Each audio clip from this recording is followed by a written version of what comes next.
सुप्रभात देवियों और सज्जनों।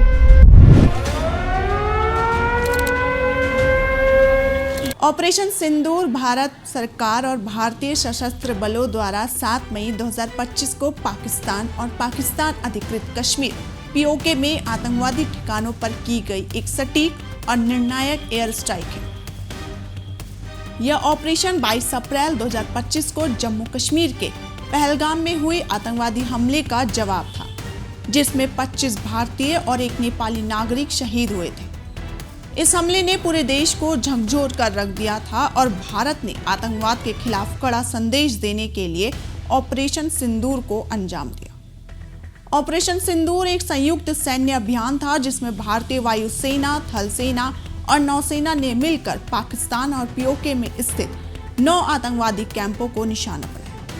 इन कैंपों में जैश ए मोहम्मद, लश्कर-ए-तैयबा और हिजबुल मुजाहिदीन जैसे आतंकवादी संगठनों के प्रशिक्षण और लॉजिस्टिक केंद्र शामिल थे। सुप्रभात देवियों और सज्जनों, मैं कर्नल सोफिया कुरैशी और मेरे साथ विंग कमांडर व्योमिका सिंह आज आपको 6 से 7 मई 2025 की रात 1:05 से 1:30 बजे के बीच भारतीय सशस्त्र बलों द्वारा अंजाम दिए गए ऑपरेशन सिंदूर के बारे में जानकारी देंगे। ऑपरेशन सिंदूर 22 अप्रैल को पहलगाम में हुए विभत्स आतंकवादी हमले के शिकार मासूम नागरिकों व उनके परिवारों को न्याय देने के लिए लॉन्च किया गया था। इस कार्रवाई में 9 टेररिस्ट कैंप्स को टारगेट किया गया और पूरी तरह से इसे बर्बाद किया गया। पाकिस्तान में पिछले 3 दशकों से टेरर इंफ्रास्ट्रक्चर का निर्माण हो रहा है। इसमें recruitment, indoctrination centres, training areas व लॉन्च पैड शामिल थे, जो पाकिस्तान और पाक अधिकृत जम्मू कश्मीर पीओजेके दोनों में फैले हैं। Operation Sindoor was launched by Indian Armed Forces to deliver justice to the victims of Pahalgam terror attack and their families. 9 terrorist camps were targeted and successfully destroyed. Over the last 3 decades, Pakistan has systematically built terror infrastructure. It is a complex web of recruitment and indoctrination centers, training areas for initial and refresher courses, and launch pads for handlers. These camps are located both in Pakistan as well as Pakistan occupied Jammu and Kashmir areas. Some of the well-known training camps are located, as you can see on the screen. They are distributed from Savai Nala in the north, counting to approximately 21, ending at Bhagalpur to the south. इन लक्ष्यों का चयन विश्वसनीय intelligence सूचनाओं के आधार पर हुआ ताकि आतंक गतिविधियों की रीढ़ तोड़ी जा सके और यह खास ध्यान दिया गया कि निर्दोष नागरिकों और सिविलियन इंस्टॉलेशन को नुकसान न पहुंचे।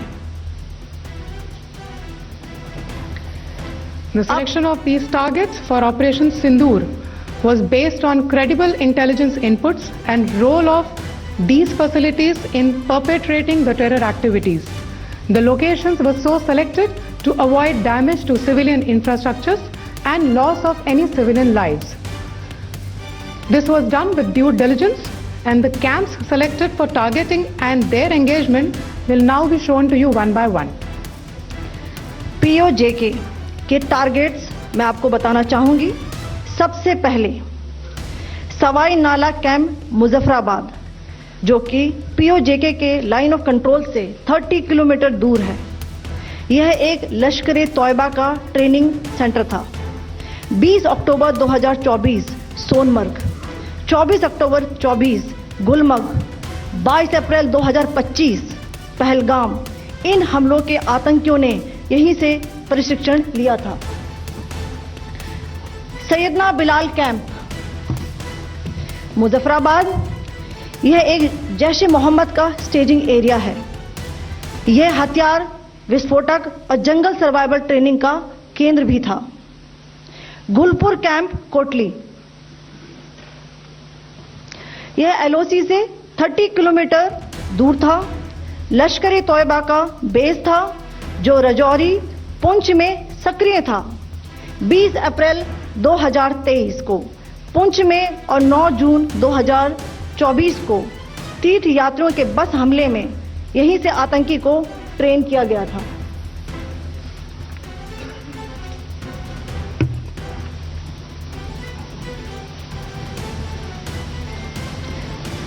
बरनाला कैंप भिंबर ये एलओसी से 9 किलोमीटर दूर है।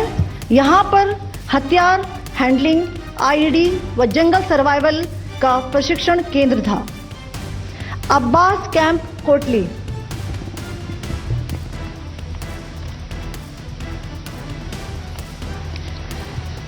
यह एलओसी से 13 किलोमीटर दूर है। लश्कर तोयबा का फिदाइन यहां तैयार होता था। इसकी कैपेसिटी 15 टेररिस्ट को ट्रेन करने की थी।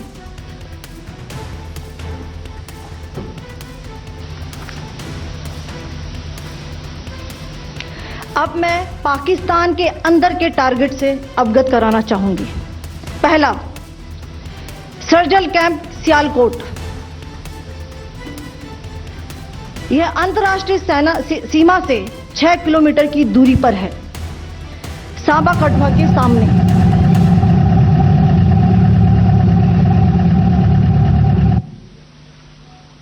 मार्च 2025 में जम्मू एंड कश्मीर पुलिस के 4 जवानों को की जो हत्या की गई थी, उन आतंकवादियों को इसी जगह पर ट्रेन किया गया था। दूसरा, महमूना जाया कैंप सियालकोट। यह 18 से 12 किलोमीटर आईबी से दूर था। हिजबुल मुजाहिदीन का बहुत बड़ा कैंप था। यह कठुआ जम्मू क्षेत्र में आतंक फैलाने का नियंत्रण केंद्र था। पठानकोट एयरफोर्स बेस पर किया गया हमला भी इसी कैंप से प्लान और डायरेक्ट किया गया था। मरकज ताइबा मुरीद के, यह आईबी से 18 से 25 किलोमीटर दूरी पर है। 2008 के मुंबई हमले के आतंकी भी यहीं से प्रशिक्षित हुए थे। 10 हुए थे। टारगेट 10 हुआ, एनक्लोजर सेम ही है। 7 it is hit the target. हाँ हाँ।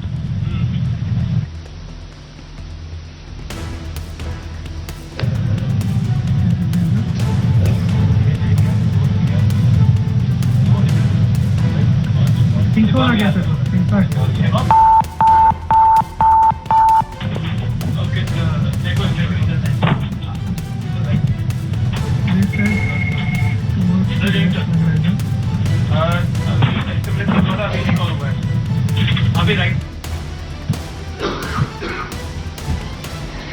मरकज सुभान अल्लाह भावलपुर, यह इंटरनेशनल बाउंड्री से 100 किलोमीटर दूर है। जैश ए मोहम्मद का मुख्यालय था। यहां पर रिक्रूटमेंट, ट्रेनिंग व इंडोक्ट्रिनेशन का केंद्र भी था। शीर्ष आतंकी अक्सर यहां आते थे। मैं आप सबको बताना चाहती हूं कि किसी भी सैन्य ठिकाने का निशाना नहीं बनाया गया और अभी तक किसी तरह की नागरिक क्षति की रिपोर्ट नहीं है। धन्यवाद। जय Hind. The strike on the terror camps were undertaken through precision capability, as shown to you. A niche technology weapons with careful selection of warheads was ensured so that there will be no collateral damage. The point of impact in each of the target was a specific building or a group of buildings. All the targets were neutralized with clinical efficiency, and the results reiterate the professionalism of the Indian Armed Forces in the planning and execution of their operations. No military establishments were targeted. India has demonstrated considerable restraint in its response. However, it must be said that the Indian Armed Forces are fully prepared to respond to Pakistani misadventures, if any, that will escalate the situation. Jai Hind and thank you very much. Operation Sindoor के बाद पाकिस्तान में तनाव बढ़ गया। पाकिस्तानी सेना और सरकार ने इस हमले को युद्ध की घोषणा बताया और भारत को कड़ी चेतावनी दी। अहमदपुर ईस्ट में मस्जिद सुभान को निशाना बनाया गया। यहां पे 4 स्ट्राइक्स की गई। यहां पर 5 बेगुनाह पाकिस्तानियों ने शहादत नसीब की। इनमें एक 3 साल की मासूम बच्ची भी शामिल है। 2 बालिग मर्द हैं, 2 बालिग खवातीन हैं। 31 यहां पे मासूम शहरी इंजर्ड हुए हैं, जख्मी हैं, जिनमें 25 मर्द हैं और 6 खवातीन हैं। यहां पे एक मस्जिद शहीद हुई है और इसके अलावा 4 जो क्वार्टर्स हैं जिनमें मासूम लोग रह रहे थे और फैमिली क्वार्टर्स थे 7 लोगों के, जो सिविल आबादी थी उसमें नुकसान पहुंचा। मुजफ्फराबाद में शाही वाली नाला ये जगह है, यहां पे मस्जिद बिलाल को निशाना बनाया गया। 7 इंपैक्ट हुए यहां पे दुश्मन की तरफ से, उसमें एक बच्ची जख्मी हुई है और एक मस्जिद जो सी है वो शहीद हुई है और उसको नुकसान पहुंचा। कोटली, यहां पे मस्जिद अब्बास को निशाना बनाया गया।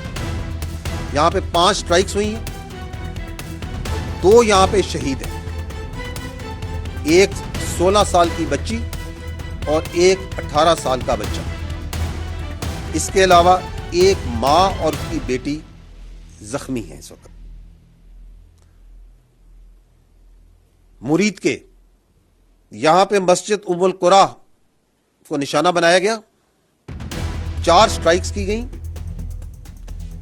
एक शहीद है मर्द, एक मर्द इंजर्ड है, जख्मी है। 2 यहां पे लोग मिसिंग है।